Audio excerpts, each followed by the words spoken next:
2,000 years ago, the demon king of tyranny sacrificed his very soul to erect a wall between the four realms.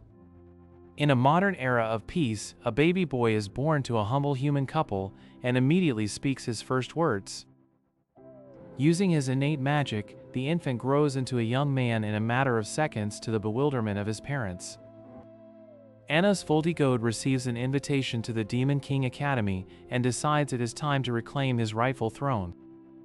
Upon arriving at the gates of Dilhevia, he notices that the modern demons seem significantly weaker than those from his past. A noble named Zepes Indu confronts Anos at the entrance, mocking him for his hybrid bloodline. Anos simply tells the noble to move aside, sparking an immediate magical duel in front of the other students. With a single heartbeat, Anos releases a pulse of mana that sends the noble crashing into the stone wall. Inside the testing hall, Anos meets Misha Necron, a quiet girl who seems to be the only one to recognize his power. He asks Misha why the academy teaches that the Demon King's name is Avos Dilhevia instead of his own.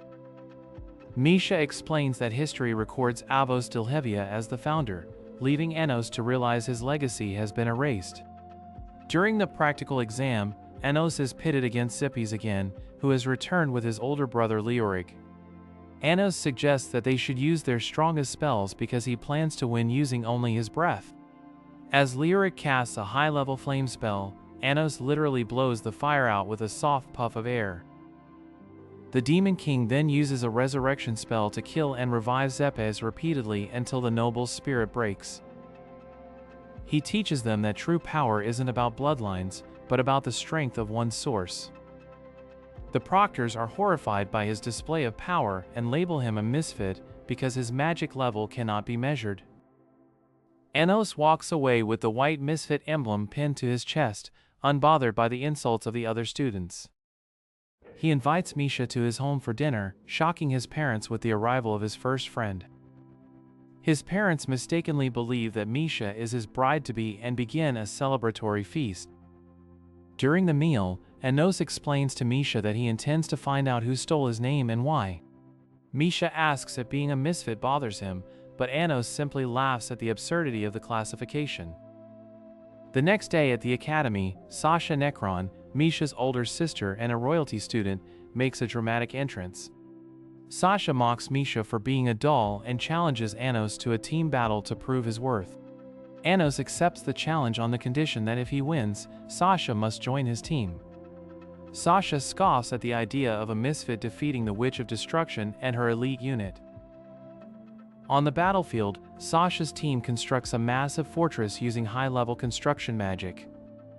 Anos tells Misha to watch closely as he demonstrates how to truly move a castle. With one hand, Anos lifts the entire fortress into the air and begins to spin it like a toy. Sasha watches in horror from the ground as her entire team is defeated by the simple centrifugal force. Anos throws the castle aside and walks towards Sasha, who tries to use her demon eyes of destruction on him. He stares back at her, and his own demon eyes easily overpower hers, causing her to fall to her knees. Sasha is mesmerized by the beauty of his eyes and finds herself unable to look away. Anos offers her his hand, telling her that her eyes are not meant for destruction alone. Sasha reluctantly accepts his help, joining his group alongside her sister Misha.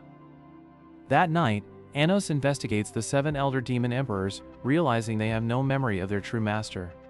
He encounters one of the emperors, Avos Necron, and realizes that a powerful curse has altered his memories. Anos detects a sinister presence watching from the shadows of time itself. He realizes that the rewriting of history was not a mistake, but a calculated act of war against him. Suddenly, Sasha approaches him with a strange look in her eyes, whispering that the time for Misha's disappearance is near. Anos notices that Misha's form is beginning to flicker like a fading ghost in the moonlight. Sasha reveals that Misha was never meant to exist past her 15th birthday, and that she will soon return to nothingness. As the clock strikes midnight, a massive magical circle appears beneath the sisters, threatening to erase the only friend Anos has made. The magical circle beneath Misha and Sasha glowed with an ominous, soul-rending silver light. Sasha clutched her sister's hand as the fusion magic began to pull their essences apart. Anos stepped forward into the center of the swirling vortex without a hint of hesitation. He looked at the girls and told them that their tragic fate was nothing more than a minor inconvenience to him. Raising his hand, Anos summoned the seven-step Conqueror magic to halt the flow of time within the room. Every floating particle of dust and spark of magic suddenly froze in mid-air. Anos explained that to save them both, he would need to rewrite the events of 15 years ago. He activated the great magic of time travel, Reborn, creating a tunnel through the annals of history. The trio vanished from the present and reappeared in the era of the mythical age. Sasha and Misha stared in awe at the pristine towering spires of the Demon King's original fortress. Anos inhaled the thick, mana-rich air of his home and noted how much better it felt than the modern era. Suddenly, they were surrounded by a battalion of ancient demon soldiers with blades drawn. Anos simply glanced at the soldiers and they were instantly pinned to the floor by his overwhelming pressure. He demanded to see Avos Necron, his subordinate who had lived through these 2,000 years. In the past, Anos located the origin of the fusion magic that bound the sisters together. He found that the god of time was attempting to interfere with his intervention. Anos laughed at the deity, claiming that even the laws of the universe must obey his will. He drew his sword, the destroyer of reason, which could cut through even the concept of fate. With a single strike, he severed the chain of causality that mandated one sister must die. He then reached out and touched the foreheads of both Misha and Sasha. A new source of life was breathed into their souls, making them independent beings for the first time. The crushing weight of the fusion magic dissipated like mist in the sun. Sasha looked at her hands and realized she was finally whole without losing her sister. Misha simply smiled and hugged Anos, thanking him for the miracle he had performed. However, Anos knew that Avos Necron's memories were still being manipulated by an external force. He performed a deep memory restoration on the elder demon, uncovering layers of false history. Anos discovered that a mysterious entity had been erasing his name from the minds of his people for centuries. He returned to the modern academy and confronted the teachers about the fake demon king, Avos Dilhevia. The instructors laughed, calling him a delusional misfit who didn't understand history. Anos responded by releasing a tiny fraction of his mana, cracking the very foundations of the school. Silence fell over the room as every student struggled to even breathe in his presence. To prove his point, Anos invited his classmates to a magical combat examination. He faced an entire team of upperclassmen alone, without even drawing a weapon. Every spell they cast at him simply vanished before it could touch his skin. With a simple snap of his fingers, Anos knocked the entire opposing team unconscious. Venuzdonoa, a powerful transfer student and master swordsman, watched from the stands with intense interest. Anos sensed a familiar soul within the swordsman, one that dated back to his original life. But the peaceful school life was interrupted by a message from the human realm. The seal on the wall between the two worlds was beginning to weaken prematurely. Anos realized that the false Demon King was not just a historical error, but an active threat.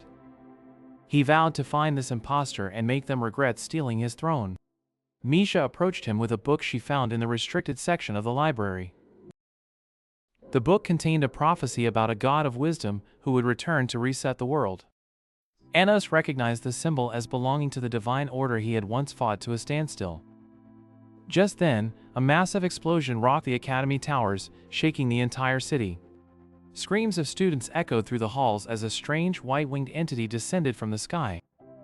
Anos stepped onto the balcony and looked the entity in its glowing eyes.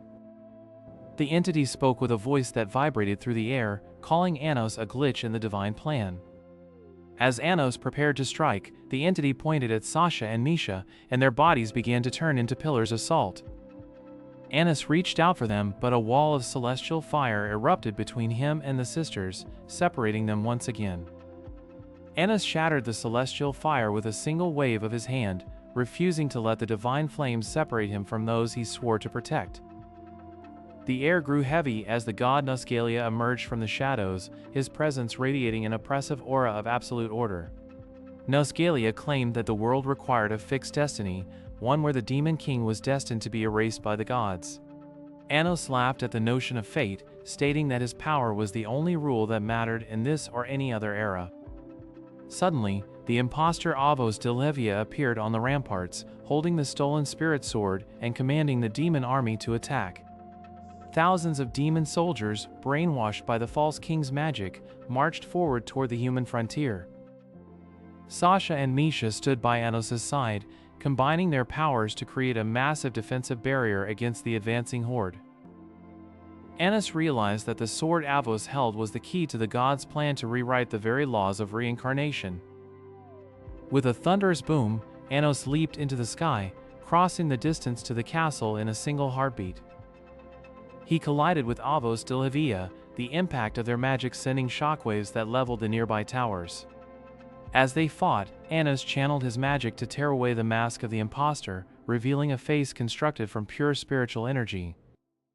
He mocked the gods for creating such a hollow puppet to sit upon his throne while he was gone. Nosgalia intervened, summoning the Son of Destruction to wipe out both the demons and the humans in one final judgment. Anos summoned his demonic sword, Venuzdonoa, the blade that defies all logic and reason. He swung the blade upward, and the very concept of the Son of Destruction was severed, causing the celestial threat to vanish. The demon army regained their senses as the false king's influence withered under Anos' overwhelming presence. Nosgalia screamed that order could not be defeated, but Anos simply grabbed the god by the throat. He whispered that even gods must learn their place when the true demon king of tyranny returns to his realm. With a surge of destruction magic, Anos stripped Nosgalia of his divine authority, turning him into a mere mortal spirit. The war that had threatened to consume the world for 2,000 years finally came to a grinding halt. Misha and Sasha ran to Anos' side, their faces filled with joy as they realized the nightmare was over.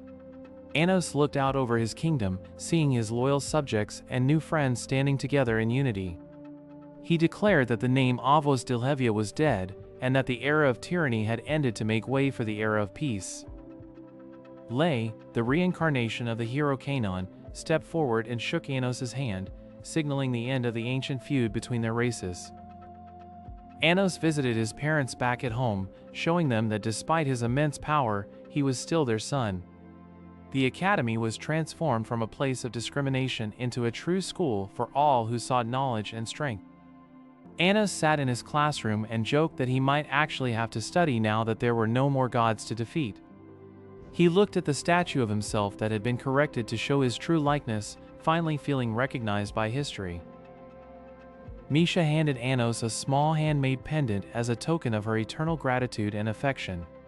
Sasha challenged Anos to a friendly duel, her eyes glowing with the excitement of a future filled with possibilities.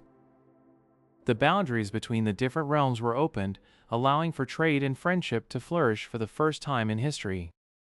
Anos paid a final visit to the grave of the man who had played the role of the false king, offering a moment of respect for the tragedy of the past. He knew that while new challenges would surely arise, the foundation for a better world had been firmly laid. His friends gathered around him on the roof, laughing and sharing stories as the moon rose high above them. Anos stood up and looked directly at the viewer, his red eyes flashing with a promise to always protect this hard-won peace. He reminded everyone that no matter how much time passes, the true king will always be watching over his people. With one last snap of his fingers, the screen fades to black, leaving behind the legend of the Misfit of Demon King Academy.